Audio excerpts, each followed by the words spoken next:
네, 제21대 대통령 선거 후보들이 확정되면서 오늘 오전 0시부터 22일간의 공식 선거 운동이 시작됐습니다. 국민의 최종 선택을 받을 후보는 누구일지 정치직설 배정호 세한대 교수, 정연국 전 청와대 대변인과 함께 대선 전국 살펴보겠습니다. 안녕하십니까? 안녕하세요. 네, 안녕하세요.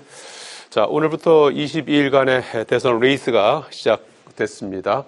의석수에 따라서 기호를 이제 나누기 때문에 의석수가 가장 많은 민주당의 이재명 후보가 1번, 그리고 국민의힘이 이제 2번 김문수 후보, 그리고 3번 조국신당은 후보를 내지 않아서 결번이 됐고요. 4번에 이제 개혁신당 이준석 후보, 이렇게 해서 모두 7명의 후보가 8번까지 번호를 나눠갔습니다. 다른 대선 때보다는 좀 출마자 수는 뭐 많지는 않은 걸로 이렇게 평가되고 있습니다. 오늘 아마 현재로서는 이제 출발점은 이제 3강구도 아니겠습니까? 그래서 이재명 후보는 오늘 광장에서, 그리고 김문수 후보는 시장에서, 이준석 후보는 여수 산단에서 출사표를 던졌는데, 오늘 그 첫 출사표를 던진 장소라든지 메시지 우선 어떻게 보셨습니까?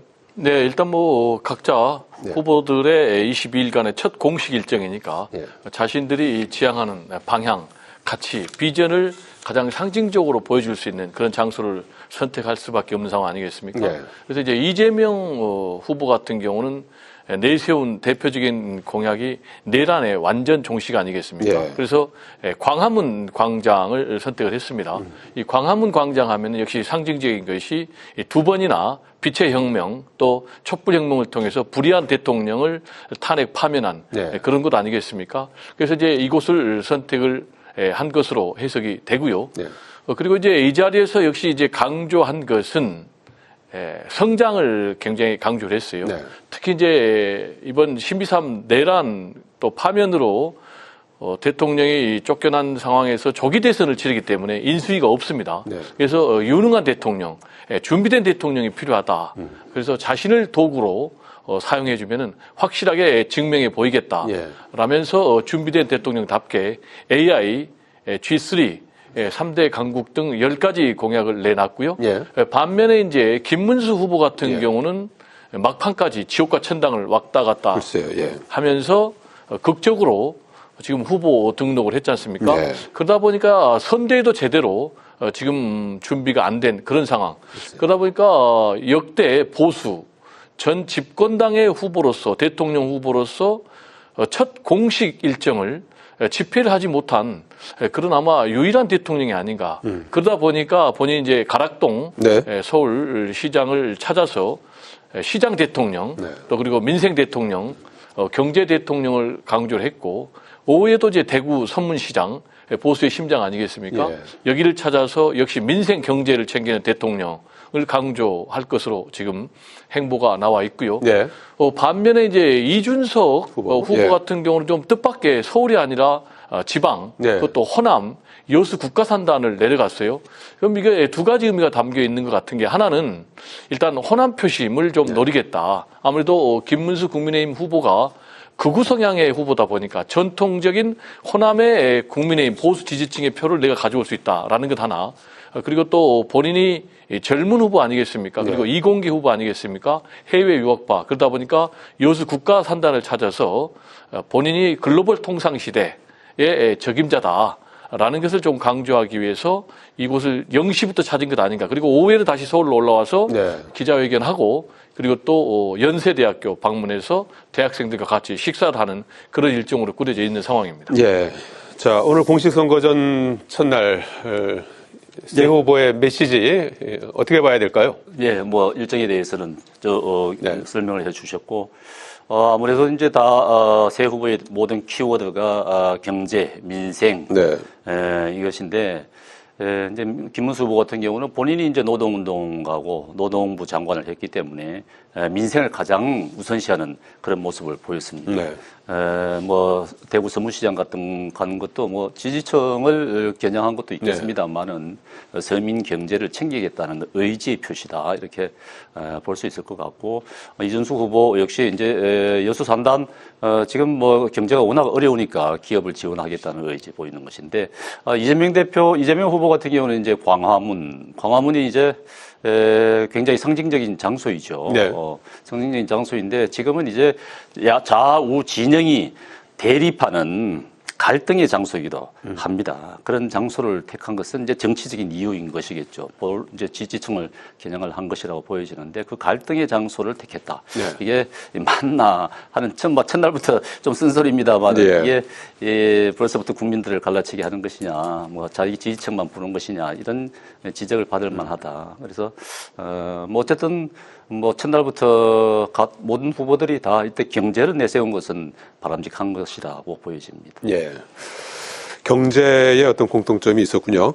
자, 이제 공식 선거운동이 시작됐지만 조금 전에 언급하신 대로 국민의힘 내부는 좀 어제 그제 후보 등록 기간이었는데 그 후보 등록하는 과정에서 이제 후보 교체 시도가 이제 무산되고 김문수 후보가 이제 기사회생하는 그런 일이 있어서 그 여진이 좀 있지 않을까 싶습니다. 외견상으로는 일단은 좀 봉합이 된 그런 상황처럼 보이는데 일단 뭐 후보 교체를 밀어붙인 인사들에 대한 책임론도 있을 것이고 또 그 배경, 배후 뭐 다양한 해석들이 나오고 있는데 일단 김문수 후보로서는 최우선적으로 당내 통합을 이루어야 되는 그런 이제 과제를 아는 것 같습니다. 어떻게 전망하십니까? 네, 이제 말씀을 하셨지만 외견상으로도 봉합이 제대로 안 됐고 네. 이런 현재의 상황은 국민의힘의 대선 이후의 모습을 적나라하게 보여주고 있다라고 말씀을 드릴 수가 있겠습니다. 최소한 내부 원팀을 꾸려야 되는데 지금 내부 원팀을 구성하는 데도 실패했거든요. 그 이유는 마지막까지 후보 자리를 놓고 다퉜던 한덕수 전 후보가 되겠죠. 예. 한덕수 전 후보가 결국 선대위에 불참을 했습니다. 고사했다고 그래요. 네. 예. 그리고 한동훈 전 후보도 선대위에 불참을 했습니다. 그리고 홍준표 전 후보도 선대위에 불참을 했습니다. 이러다 보니까 제 기억으로는 역대 보수 대통령 후보 사상 가장 최약체 진영의 대통령 후보가 지금 나온 것이 아닌가 이렇게 생각이 되고 그러다 보니까 지금 내부의 이 선대위가 제대로 꾸려지지 않은 것도 있지만 완전하게 결합이 제대로 안 되고 각 계파별로 지금 굉장히 분산돼 있다. 네. 이렇게 말씀을 드릴 수가 있겠어요. 그게 무슨 얘기냐면 한동훈파는 한동훈파대로 그리고 친윤파에서도 한덕수를 지지했던 파들은 또 지지한 대로 지금 선대위에 지금 참여하지 않고 또 김문수 후보를 지지하지 않고 있는 그런 양상입니다. 이렇게 제가 말씀드리는 이유는 김문수 후보가 극적으로 국민의힘 후보 등록한 이후에 의원총회를 열었는데 현재 국민의힘 소속 의원이 한 명이 탈당해서 김상욱 그래서 107명입니다. 그런데 그 의총에 참여한 인원이 50명 정도밖에 안 됩니다. 그러면 절반 이상이 아직도 김문수 후보를 후보로 인정하지 않고 있다라는 이제 근거가 되거든요. 그러면 이게 의미하는 바가 뭐냐? 결국 대선이 끝난 다음에도 각 계파별로 당권 투쟁이 치열하게 벌어질 것이다. 라는 것을 지금 예고하고 있는 그런 상황이 아닌가 생각이 됩니다. 네. 1차적으로 당내 통합 선대위 꾸리는 작업은 어떻게 좀 평가할 수 있을까요? 네, 선대위가 완성체는 아니죠. 네. 함께 경선을 치렀던 후보들이 참여하지 않는 부분이 있는데 다 참여해야 된다고 봅니다.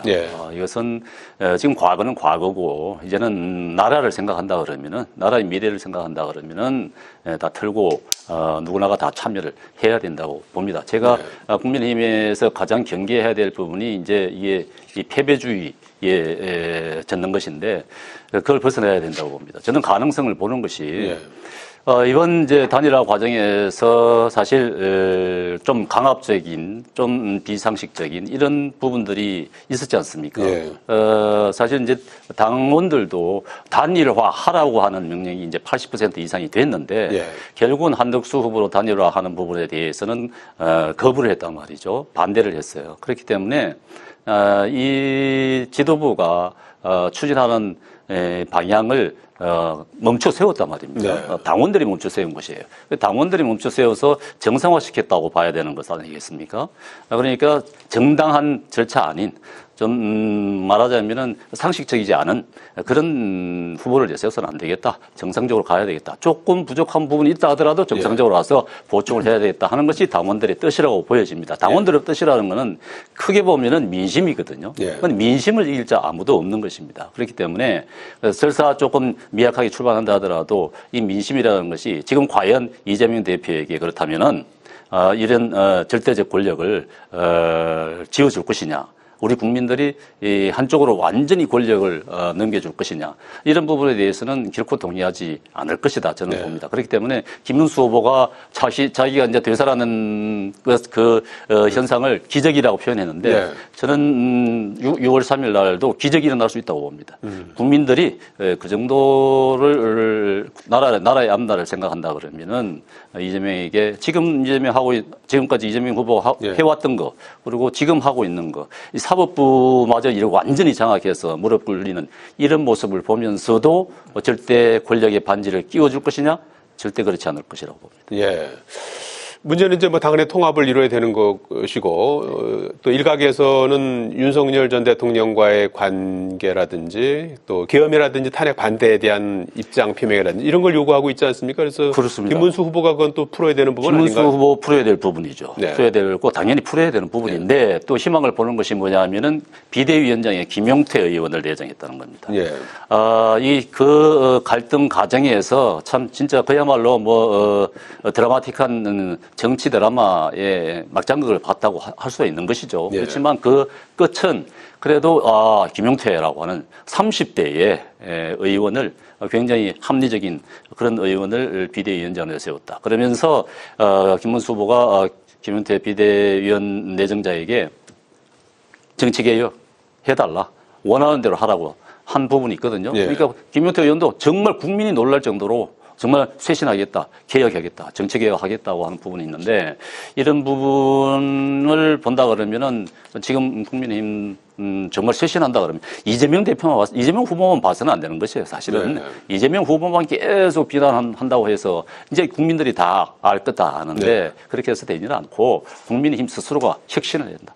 정말 뼈를 깎는 아픔을 가져야 된다. 그래서 제가 김용태 비대위원장이 출범한다 그러면은 전 국민의힘 전 국회의원들 전 의원들이 다 모여가지고 네. 국회 앞마당에서 무릎을 꿇어라.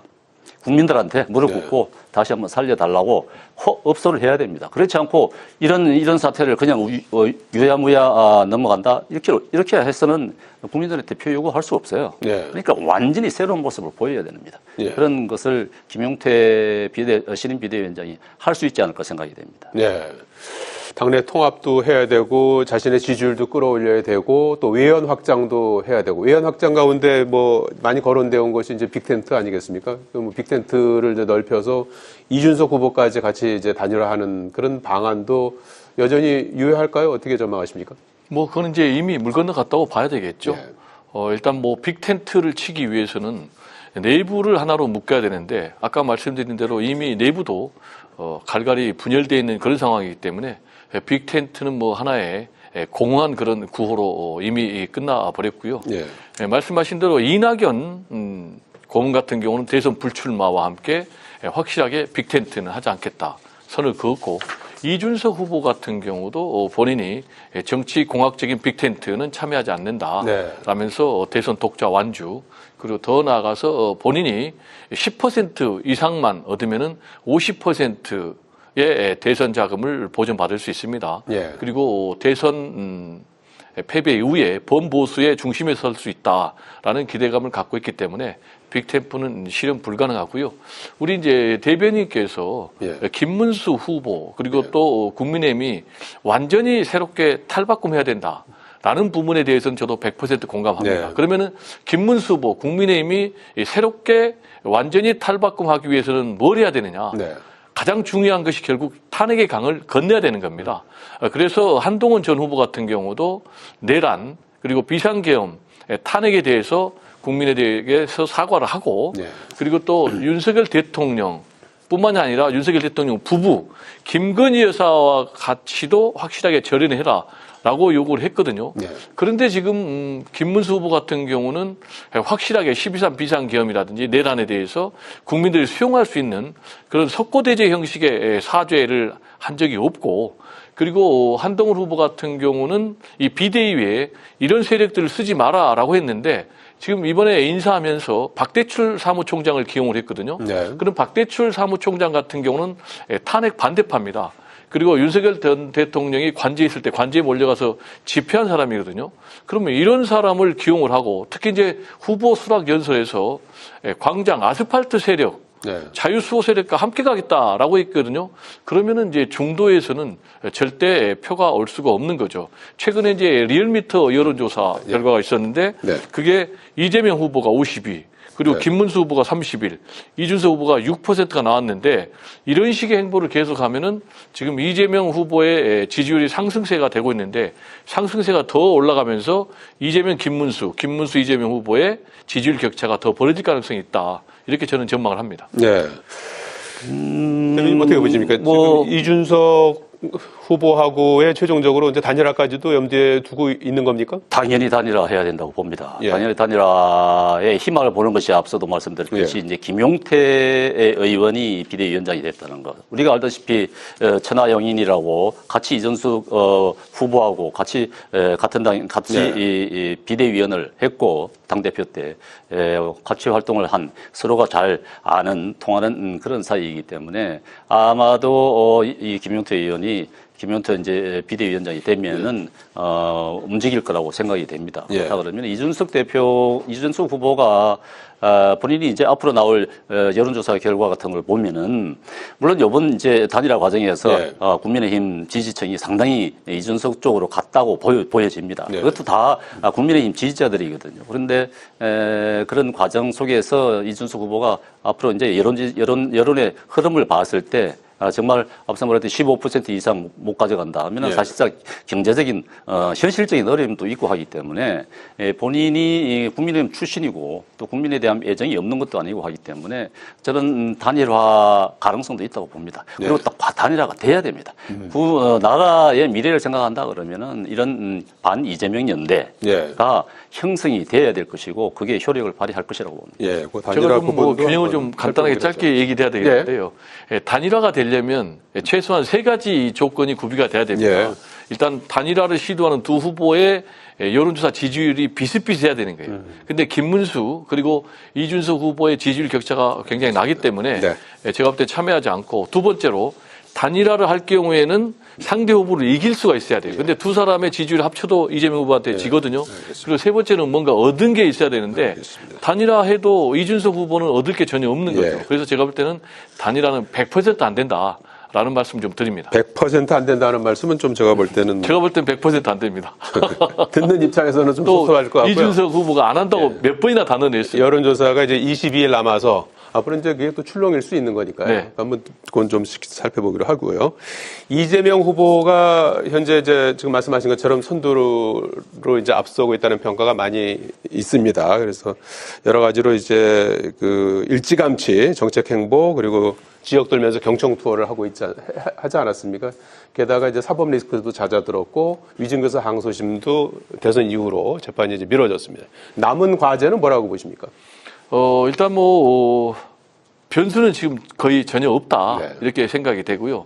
남은 변수는 이제 크게 보면은 이재명 후보의 언행, 플러스 주변 참모들의 언행인데 굉장히 지금 로키로 낮은 자세를 하고 있기 때문에 언행이 구설수에 오를 가능성은 없고 가장 지금 캠프에서도 신경을 곤두세우고 있는 부분이 경호 안전 문제입니다. 왜냐하면 최근에 계속해서 이재명 습격 모의 제보가 잇따르고 있거든요. 그래서 게시글만 해도 270건 그리고 구체적으로 러시아제 권총을 밀수리해서 살해하겠다라는 그런 글이 떠가지고 지금 경찰이 수사에까지 나서고 있는 그런 상황이기 때문에 오늘 출정 시기에도 이 파란 점퍼 안에 방탄조끼를 입은 상황에서 이 문제가 가장 심각한 문제 같고 그리고 역시 과제는 국민 통합입니다. 특히 이제 인수위 없이 바로 정부가 출범하기 때문에 인사에 있어서 국민 통합의 의지를 보여줘야 되거든요. 그래서 인사를 통해서 얼마만큼 비명계 인사까지 국민들이 생각할 때 이재명 새로운 대통령이 정말 국민 통합을 하겠다라는 그런 메시지를 보여줄 수 있는 인사를 할 것인가가 좀 숙제가 아닌가 생각이 됩니다. 안전한 유세 그리고 직후에 있을 인사에서 통합을 보여주는 것이 이제 과제다. 안전한 유세 당연히 있어야 되겠죠. 그렇지만 테러 협박, 테러 뭐 제보가 많이 쏟아지고 있다 하는데 실체가 있는지는 모르겠습니다. 뭐 어쨌든 안전한 유세가 돼야 되는 건 맞습니다. 맞고 제가 보기에는 이재명 후보의 가장 큰 변수는 신뢰도를 본인에 대한 신뢰도 국민들이 말을 믿지 못하셨습니다. 국민들이 이재명의 말을 오늘도 뭐 출정식을 했습니다만은 어디까지 믿어야 될 것이냐. 신뢰도, 불신의 문제를 어떻게 극복할 것이냐. 그리고 본인이 지금 자기의 재판들을 다 지금 없애버린 거 아니에요. 오늘도 위정교 여사 재판 연기가 됐습니다. 그렇다면 이제 선거 때까지는 재판이 하나도 없어요. 다 클리어가 됐어요. 그저 그런 독재, 이 독재를 지금은 독재를 뭐 총칼로 하는 것이 아닙니다. 합법적인 독재를 하는 것인데 법을 이용해서 교묘하게 악용을 해서 하는 것이죠. 이런 독재 정권이 들어서는 부분을 국민들이 어떻게 바라볼 것이냐.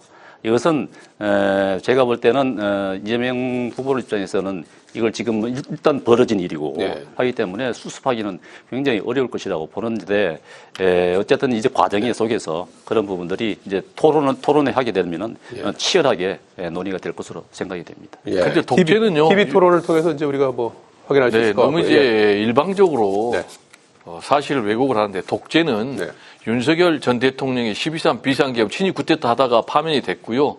그리고 재판을 연기한 것은 이재명 후보가 연기한 것이 아니고 사법부가 독립적인 판단에서 한 겁니다. 그래서 사법부의 독립적인 결정을 부정하는 것이 독재입니다. 하버드 교수들이 민주주의는 어떻게 무너지는가에 보면은 이 사례들이 그대로 묻어 있습니다. 똑같이 하고 있습니다. 알겠습니다. 그건 완벽한 독재입니다. 지금 뭐 남은 기간 동안에 이제 과제가 이제 신뢰 문제, 그다음에 견제 심리가 어떻게 작동할지 이 부분을 좀 봐달라 이렇게 주문하셨고요. 여기까지 듣겠습니다. 고맙습니다. 네, 감사합니다.